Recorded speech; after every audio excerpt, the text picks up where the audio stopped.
सारे दुनिया हो मुखालिफ कुछ नहीं नुकसान है, सारे दुनिया हो मुखालिफ कुछ नहीं नुकसान है, डर नहीं है गम नहीं है जब खुदा रहमान है। নবী আলাইহিস সালাতু ওয়াস সালাম বলেন, শুধু আমার বংশ নয়, আমার গোষ্ঠী নয়, আমার গোত্র নয়, আমার রাষ্ট্র নয়, তামাম পৃথিবী যদি একমাত্র আমার বিরুদ্ধে চলে যায় আর একমাত্র আমার আল্লাহ যদি আমার পক্ষে থাকেন, তামাম পৃথিবী আমার বিরুদ্ধে যাওয়াতে আমার কিছু আসে যায় না। ফালাআল্লাকা বাখিউন নাফসাকা আলা আসারিহিম আলা আসারিহিম ইল্লাম ইউমিনু বিহাদাল হাদিসি আসাফা। আল্লাহ তার নবীকে বলেন, ওগো নবীজি, আপনি নবী হিসাবে দাওয়াতের জিম্মাদারি আমি আল্লাহর পক্ষ থেকে আপনি পেয়েছেন। এই দাওয়াত মানুষের কাছে দিতে গিয়ে, এই কোরআন মানুষের সামনে উপস্থাপন করতে গিয়ে কেউ হয়তো বা দাওয়াত গ্রহণ করবে, কেউ হয়তো বা দাওয়াত গ্রহণ করবে না, স্বাভাবিক। আপনি যত ভালো কথাই জমিনের মধ্যে বলেন না কেন, 100% সবাই আপনার এই ভালো কথাটা নিবে না, কেউ নিবে কেউ নিবে না। অর্থাৎ আল্লাহ যার নসিব ভালো রাখছেন, আল্লাহ যার নসিবে হেদায়েত রাখছেন, তারা হয়তো বা কথাগুলা গ্রহণ করবে, যাদের কপালে হেদায়েত নাই তারা কথা গ্রহণ করতে পারবে না। তো নবী আলাইহিস সালাতু ওয়াস সালাম দাওয়াত দিতে গিয়ে সর্বপ্রথম যখন অ্যাটাকের সম্মুখীন হয়েছেন, দাওয়াত গ্রহণ করার পরিবর্তে তারা যখন আক্রমণাত্মক কথা বলেছে, এরপরে তারা যখন আক্রমণ করার জন্য প্রস্তুতি নিয়েছে, 3 নম্বর পর্যায়ে নবীর উপরে যখন তারা আক্রমণও করেছে, নবীর মনটা দুর্বল হয়ে গেছে এবং আগের চাইতে চেষ্টা আরো বাড়িয়ে দিয়েছেন, এমন পেরেশান হয়েছেন। তার একমাত্র কারণ এই কোরআনের দাওয়াত কেন তারা গ্রহণ করেন। তো নবীজির পেরেশানি এমন মাত্রায় বেড়ে গেল, সাধারণ মানুষরা পর্যন্ত নবীজির চেহারার দিকে তাকাইয়া বুঝতে পারত নবীজির পেরেশানির মাত্রা কেমন বেড়েছে। এই পেরেশানির মাত্রাটা যখন সীমা ছেড়ে চলে গেল, আল্লাহ পাক রব্বুল আলামিন সান্ত্বনা দেওয়ার জন্য সূরাতুল কাহাফের 5 নম্বর আয়াত নবীর উপরে আল্লাহ নাজিল করে দিলেন। আল্লাহ বলেন, ফালাআল্লাকা বাখিউন নাফসাকা আলা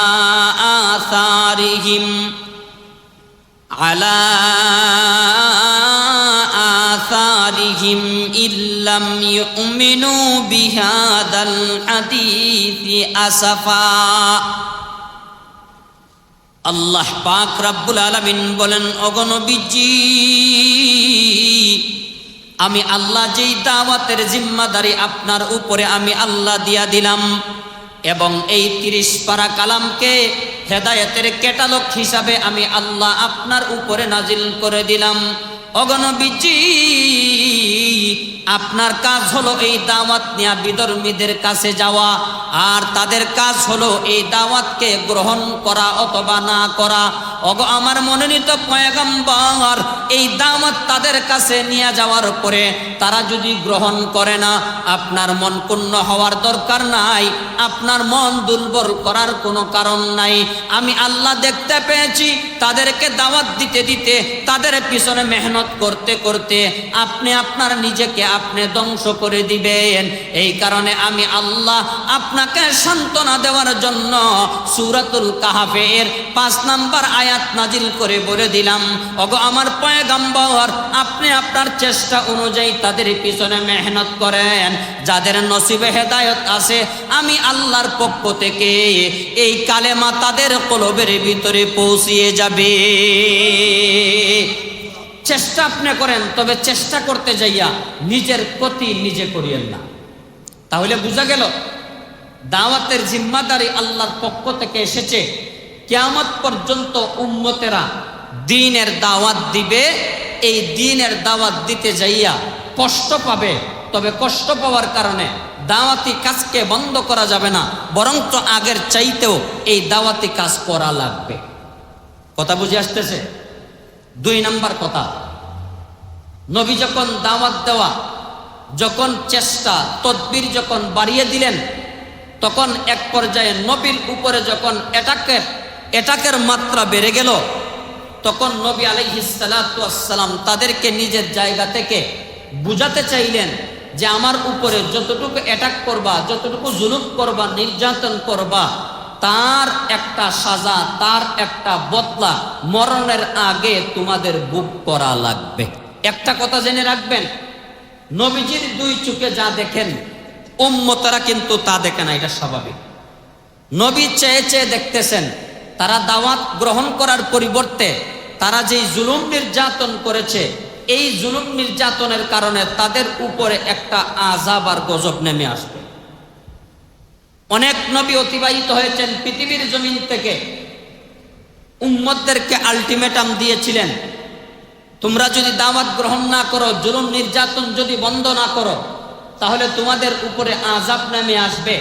তারা পয়গম্বরদেরকে চ্যালেঞ্জ ছুড়ে দিয়েছে যে আপনার দাবির সপক্ষে যদি আপনি সত্যবাদী হন, আপনি আপনার আল্লাহর পক্ষ থেকে, আসমান থেকে আপনি আযাব আর গজব আমাদের জন্য নিয়ে আসেন।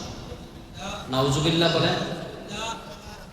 1 নাম্বার দিনে তাদের চেহারার রং পরিবর্তন হয়ে গেছে, বুঝতেই পারে নাই চেহারার রং কেন পরিবর্তন, কারণ নিজের চেহারা তো নিজে দেখে না। সকালবেলা একজনকে জিজ্ঞাসা করে, তোমার চেহারার রং এরকম কেন, তুমি তো কালো ছিলা। ওই ব্যক্তি জিজ্ঞাসা করে, তুমিও তো আমার মতন কালো ছিলা, তোমারও চেহারার রং পরিবর্তন কেন? এই 2 জন মিলে যখন আরো 2 জনকে দেখে এই 2 জনে আলাপ করে, আমাদের চেহারার যে অবস্থা তাদের চেহারার তো একই অবস্থা। পরের দিন যখন হয়ে গেছে, আবার চেহারার রং আগের চাইতে পরিবর্তন হয়ে গেছে। পয়গম্বরের কাছে গেছে, ওগো আল্লাহর পয়গম্বর, আপনার সাথে আমরা চ্যালেঞ্জ করেছিলাম আযাব আর গজব নেমে আসার জন্য, আজকে আমাদের চেহারার রং পরিবর্তন, মনে হয় আযাব থেকে রেহাই পাওয়ার মতন কোনো পথ থাকবে না। ওগো আল্লাহর পয়গম্বর, মেহেরবানি করে মাফ করে দেন, এই আযাব আর গজব থেকে আমাদেরকে বাঁচানোর জন্য একটা চেষ্টা করেন।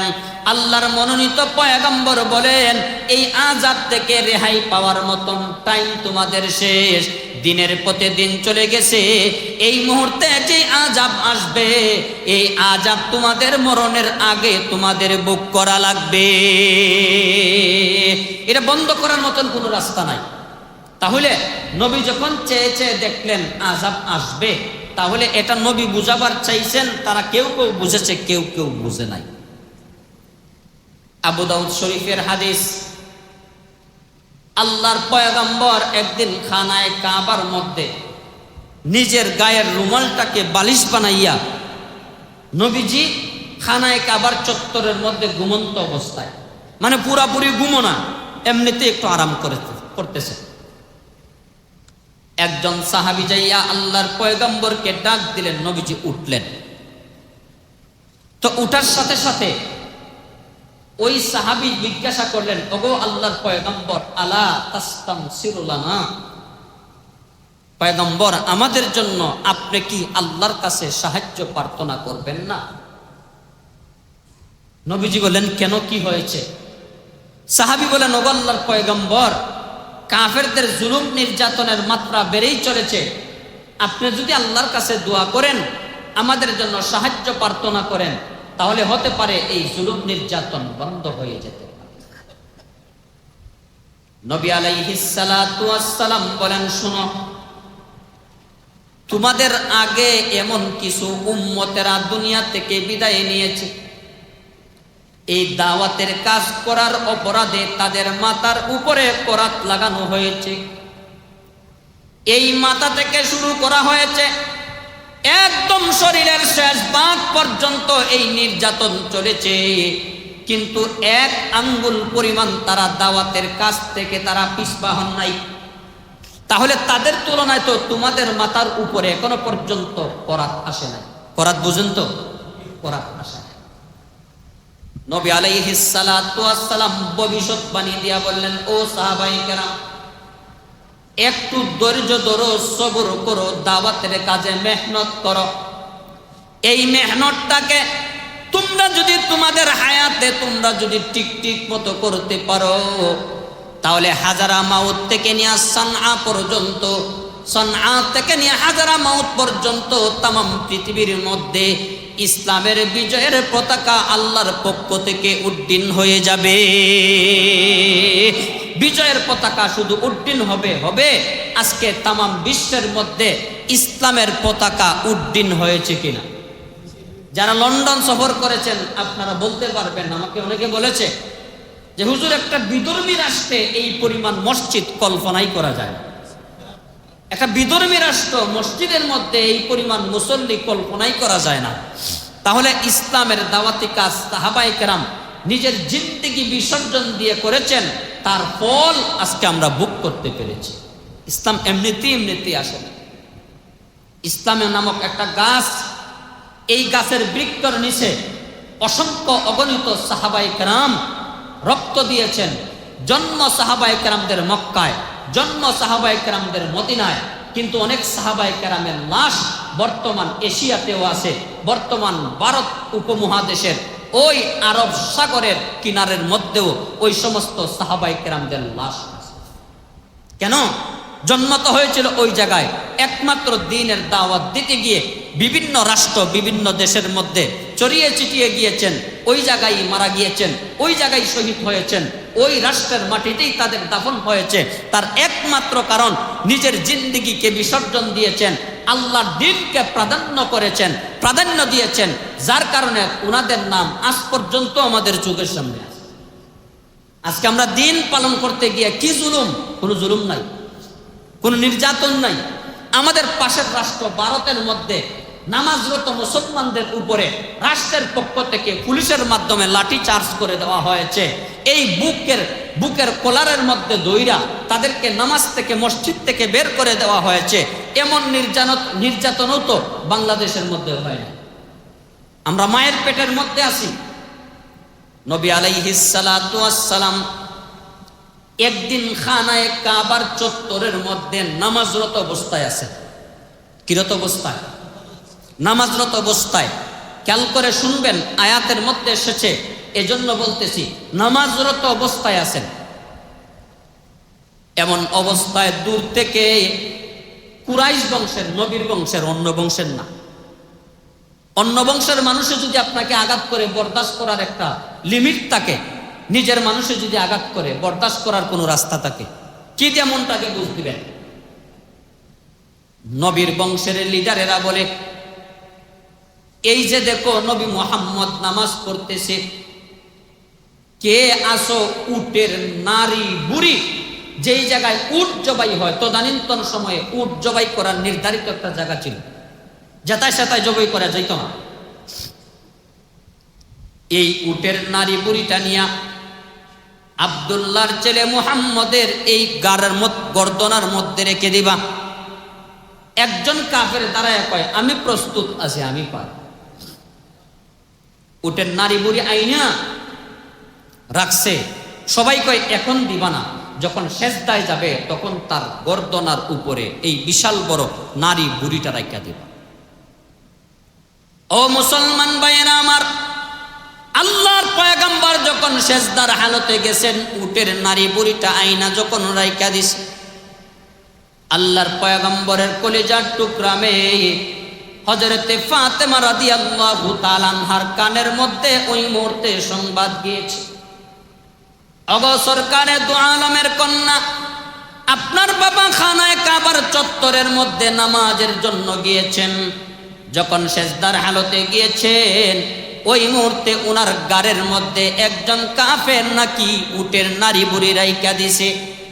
আপনার ঘরের মধ্যে যদি ছেলেও থাকে মেয়েও থাকে, তাহলে দেখবেন ছেলের তুলনায় মেয়ের কলিজার মধ্যে বাবার মোহাব্বতটা একটু বেশি থাকে। কথা ঠিক না বেটি? আপনার শ্বশুর বাড়িতে মেয়ে গেছে তার নানার বাড়িতে, ডং কইরা তামাশা কইরা আপনার শ্বশুর বাড়িতে আপনার বিরুদ্ধে কিছু বললে ছেলের আগে মেয়ে দাঁড়িয়ে যায়, মানে আব্বুর বিরুদ্ধে কিছু বলতে পারবো না। কারণ এই মেয়ের মাধ্যমেই আপনি দিন জান্নাত পর্যন্ত পৌঁছে যাবেন। কারণ নবীজি এরশাদ করেন, কাহারো ঘরে যদি তিনটা মেয়ে সন্তান আল্লাহ দান কইরা দেন, ওই তিনটা মেয়ে সন্তানকে ঠিক মতো তালিম তারবিয়ত দিয়া লালন পালন কইরা যদি আরেকজনের ঘরে বিবাহ বন্ধনের মাধ্যমে উঠাইয়া দিতে পারেন, আল্লাহর পক্ষ থেকে হাসরের ময়দানে এই তিনটা মেয়ের বদলা হিসাবে আল্লাহ তিন মেয়ের বাবাকে আল্লাহ পাক বিনা হিসাবে জান্নাত দান করে দিবেন। কারণ ছেলে তো রুজু করে খাওয়াইতো, মেয়ে তো রুজু করতে পারবে না। তাহলে তিনটা মেয়েকে ঠিক মতো তালিম তারবিয়ত দিয়া অন্যর করে উঠাইয়া দিয়েছেন, তার বদলা স্বয়ং রব্বুল আলামিন আপনি মেয়ের বাবাকে আল্লাহ তাআলা জান্নাত দান করে দিবেন। হযরতে ফাতেমা রাদিয়াল্লাহু তাআলা আনহা দৌড়ে হাউমাউ করে চিৎকার করে পয়গম্বরের সামনে এসেছেন। আসার পরে পয়গম্বরের শরীর থেকে উটের নাড়ি বুড়িগুলারে সরাইয়া দিয়েছেন। নামাজ শেষ করার পরে জিজ্ঞাসা করলেন, কি জন্য এমন কাম করলা? তারা বলে, এই ধর্ম থেকে বিরত থাকার জন্য। ওইটা তো সম্ভব না। সারে দুনিয়া হো মুখালিফ, कुछ नहीं नुकसान है, सारे दुनिया हो मुखालिफ, कुछ नहीं नुकसान है, डर नहीं है, गम नहीं है, जब खुदा रहमान है। নবী আলাইহিস সালাতু ওয়াস সালাম বলেন, শুধু আমার বংশ নয়, আমার গোষ্ঠী নয়, আমার গোত্র নয়, আমার রাষ্ট্র নয়, তামাম পৃথিবী যদি একমাত্র আমার বিরুদ্ধে চলে যায় আর একমাত্র আমার আল্লাহ যদি আমার পক্ষে থাকেন, তামাম পৃথিবী আমার বিরুদ্ধে যাওয়াতে আমার কিছু আসে যায় না। সুবহানাল্লাহ বলেন। আল্লাহ যদি সহায় থাকেন আমার কিছু আসে যায় না। তাহলে নবীকে যখন দাওয়াতি কাজ থেকে তারা বারণ করতে পারে নাই, এক পর্যায়ে নবীর বিরুদ্ধে সূরা হামিম সেজদার 2 আয়াতের মধ্যে এসেছে, আল্লাহ পাক নিজে বর্ণনা করেন নবীকে বিভিন্ন কথা দিয়া নবীকে অপবাদ দেওয়া শুরু করল। কোন সময় কাহিন, কোন সময় বলে কাহিন, নবী জাদুগির, নবী গণক, নবী গনে গনে গণক হইয়া, নবী জাদুগির হইয়া জাদুর মন্ত্র যাই না মানুষের সামনে কথা। নাউজুবিল্লাহ বলেন। নবী আলাইহিস সালাতু ওয়াস সালাম এই অবস্থার উপরে কোনো প্রতিবাদ করেন নাই, কিন্তু নবীজির চেহারায় আনোয়ার দেখা অনেক বিধর্মীরা পর্যন্ত কালেমা পড়ে মুসলমান হয়ে যায়। জিমাক নামক এক ব্যক্তি, মুসলিম শরীফের হাদিস, জিমাক নামক এক ব্যক্তি মক্কাতুল মুকাররমার মধ্যে এসেছে। এই ব্যক্তিটা তদানীন্তন সময়ে প্রসিদ্ধ ছিল জারপুক দেওয়ার ব্যাপারে। যাকে জারপুক দিত সাথে সাথে সে ভালো হয়ে যেত। তো সে জারপুক দেওয়া তার কাজ। যখন মক্কাতুল মুকাররমার মধ্যে ঢুকেছে, ঢুকার সাথে সাথে অনেক কাফিররা মিলে কয়, আমাদেরকে কোনো জারপুক দিতে হবে না। আব্দুল্লাহ ছেলে মুহাম্মদ আল্লাহর পয়গম্বরের চাচাই পর্যন্ত যাইয়া কয়, আমার বাতিজাটা পাগল হইয়া গেছে, তোমার কাছে একটা অনুরোধ জানাই, তুমি আমার বাতিজাটার মাথার মধ্যে তুমি একটা ফু দেও। নাউজুবিল্লাহ বলেন না। আচ্ছা, নবী পাগল, কথা বলেন না কেন? না, এটা অপবাদ, তুহমাত, একমাত্র অপবাদ। জিমাক নামক ব্যক্তিটা বলে, অসুবিধা নাই, আমার জারপুকে কত মানুষ ভালো হয়েছে তার হিসাব নাই, অসুবিধা নাই।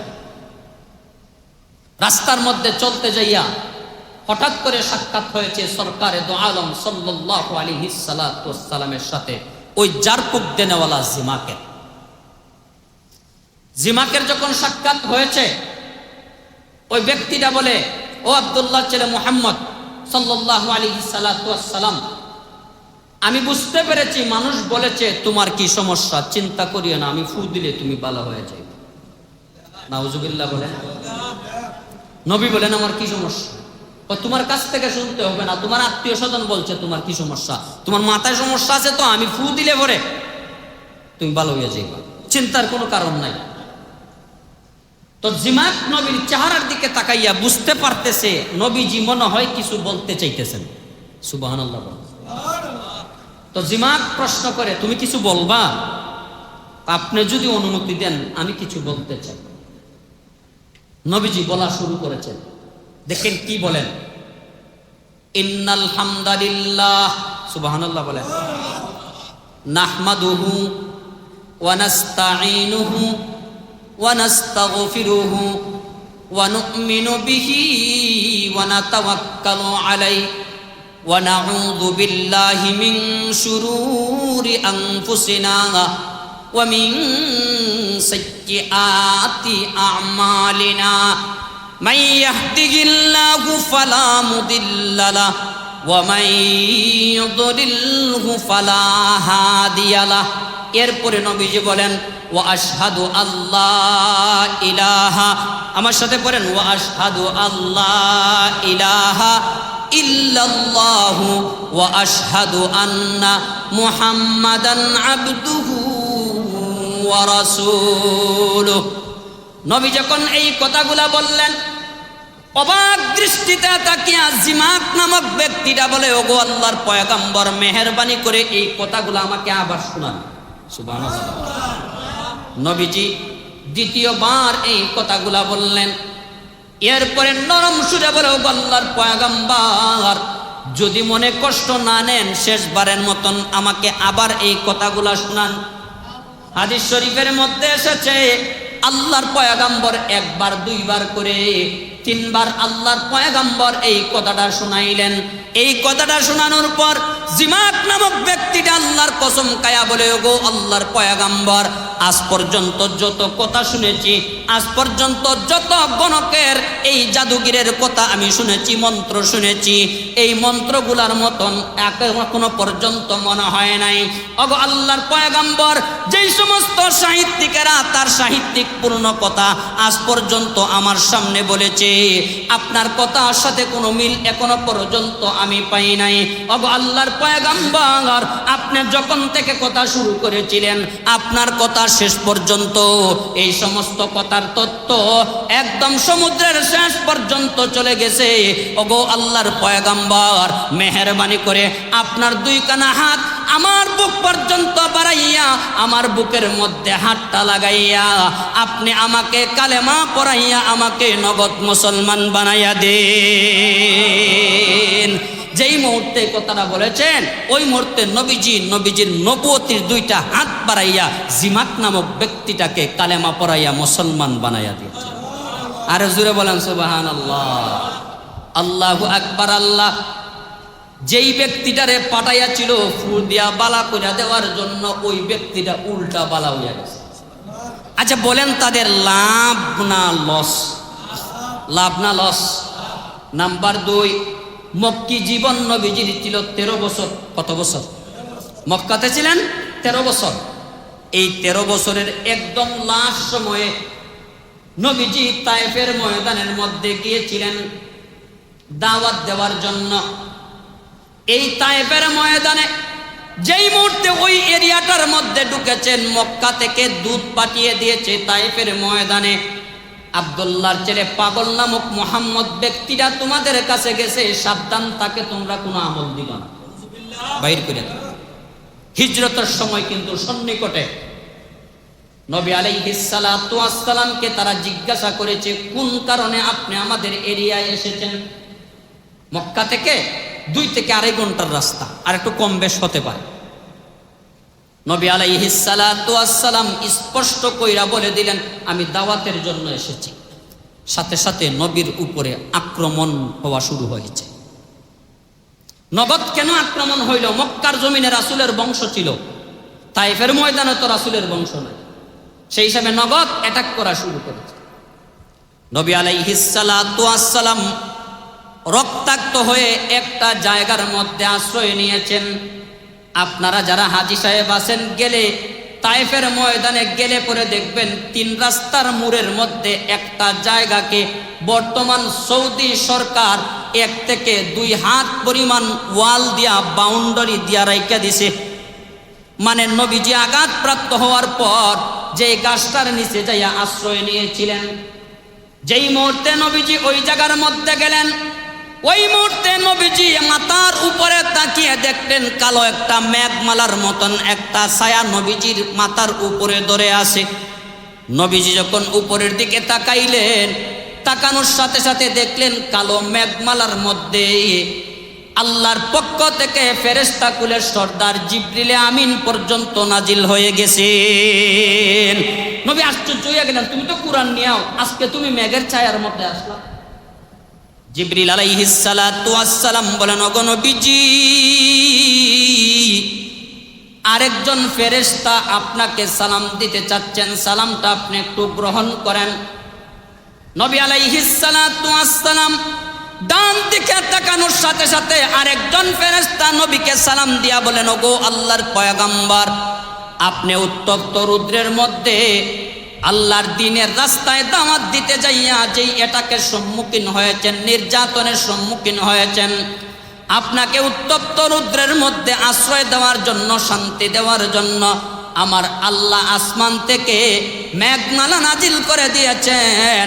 আর এই মেঘমালার সাথে জিবরিলে আমিনকে আমার আল্লাহ পাঠিয়েছেন। ওগো আল্লাহর পয়গম্বর, এই মুহূর্তে আমি এমন একজন ফেরেশতা আপনাকে সালাম দিলাম, যেই ফেরেশতার দায়িত্বে আমার আল্লাহ রেখেছেন তামাম পাহাড়। ওগো আল্লাহর পয়গম্বর, আপনি যদি আমাকে একটু অনুমতি দেন, আমি এই পাহাড়টাকে নির্দেশ দিলে তায়েফের ময়দানে আপনাকে যারা কষ্ট দিয়েছে সমস্ত জালেমদেরকে, কাফেরদেরকে দুইটা পাহাড়ের মধ্যখানে ফালাইয়া আল্লাহর পক্ষ থেকে আল্লাহ পাক ওই মুহূর্তে আমাকে পাঠিয়েছেন, আল্লাহর পক্ষ থেকে তারা সবাই ধ্বংস হয়ে যাবে। আল্লাহর পয়গম্বর বলেন, যেই সমস্ত কষ্ট জুলুম নির্যাতন হয় আমার উপরে হবে, কোনো অসুবিধা নাই, তবে আমার জন্য দোয়া করিও, আমার আল্লাহ যেই নবুয়তির জিম্মাদারি দিয়েছেন ওই নবুয়তির জিম্মাদারিটা যেন আমি যথাযথভাবে আদায় করিয়া দিতে পারি। কারণ যাদের কাছে আমার আল্লাহ আমাকে পাঠিয়েছেন, আজকে তারাই যদি ধ্বংস হয়ে যায়, আমার দায়িত্ব আমি কার কাছে অর্পণ করব? এই জুলুম নির্যাতন সহ্য করতে করতে এক পর্যায়ে নবীজি যখন মনটা দুর্বল হয়ে গেল, খারাপ হয়ে গেল, আমার আল্লাহ সূরাতুল কাহাফের 5 নম্বর আয়াত নাজিল কইরা আল্লাহ সান্ত্বনার বাণী পৌঁছাইয়া দিলেন। আল্লাহ বলেন, ফালাআল্লাকা বাকিউন নাফসাকা আলা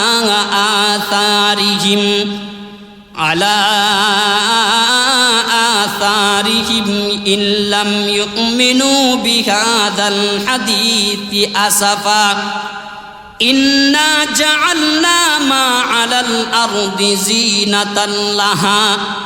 জিনাতাল লাহা লিনাবলুয়াহুম আইয়ুহুম আহসানু আমালা ওয়া ইন্না লাজাইলুনা মা আলাইহা সাঈদান জুরজা আম হাসিবতা আন্না আসহাবাল কাহফি ওয়ার রাকিম কানু মিন আয়াতিনা আজাবা।